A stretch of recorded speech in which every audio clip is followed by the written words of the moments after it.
Belə bir fikir eşitdim və bu məni düşündürdü.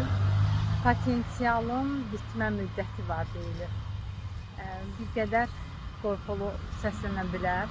Çünki insan ona verilən o bacarığı nə vaxtsa istifadə etmirsə, bir müddət sonra yararsız kimi ola bildiyini düşünürük. Amma burada iki məqam var.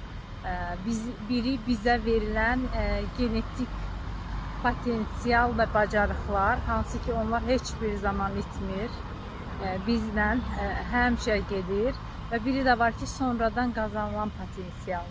Yəni bu da bir müddət olar ki biz nəyisə bilmiriksə onu öyrənirik və ondan istifadə edə bilirik.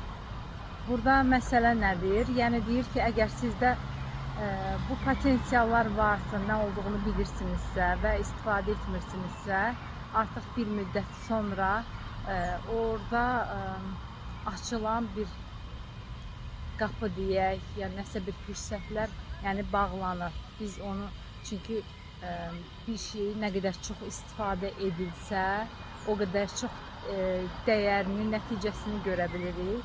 Amma biz öz potensialımızı bilmiriksə, o başqadır və bilirik, yenə istifadə etmiriksə, burada da yenə də özümüzə haqsızlıq etmiş oluruq.